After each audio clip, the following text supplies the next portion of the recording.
Hi guys, welcome back to my channel, The Determined Gardener. I'm in my front yard as you can see, and it is almost New Year's Eve.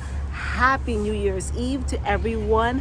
What I'm going to be doing is some sprucing up. I haven't been able to spruce up during the winter months, so I'm going to show you what's the necessary things you need during the winter to keep your garden thriving for the spring. Let's get to it. Now, one of the first things you want to do is identify those plants that are non-hardy. And when I say non-hardy, I mean plants that can't survive during the winter months. I am holding a Corabelle Heuchera, and this is one of the plants that can survive. So I'm going to leave it on the side. But there are some plants that are annuals or just very tender that you want to put in your shed or even in a garage, a non-heated garage.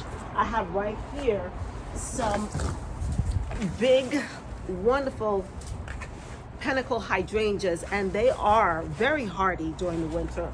But if you are concerned about the mophead variety, like this one, you see right here, they're very tender buds. So if you want to put this in a garage or a shed, that's most likely recommended because you want to protect those tender buds from freezing during the winter months. Now, if you haven't already, you should begin to start to prune your perennials. This is an example of the one I have right behind me.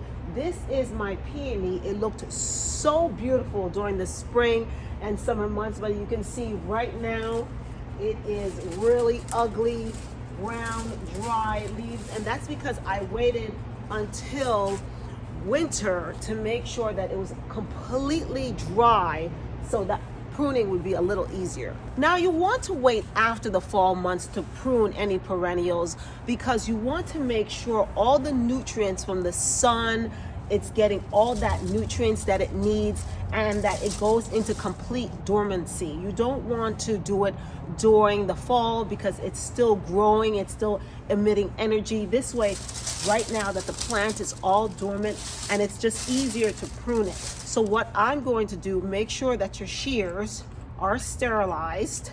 I did that before. And you want to get down to the base. Now, remember, you don't want to cut it all the way down because during the spring when it's popping up, you may not know where it is. So you want to leave at least 6 inches above, so during the winter months when the snow is falling or when it's covered, you can actually identify what plant this is. So that's what I'm going to do right now. And these peonies grow from the ground, so that is a way that's good so you can identify them when they grow back up. You can see the new growth right underneath there. That will stay dormant until throughout the winter, and then these red roots will come up, and that's how the peony starts. They're beautiful, beautiful flowers, and they last for decades. So the third tip to keep your garden thriving during the winter, to make sure it's beautiful for the spring, do some sprucing up in your garden. If you have any dead leaves or debris or any twigs, just remove them. Make sure you get any plants that may be dried up like this, remove them.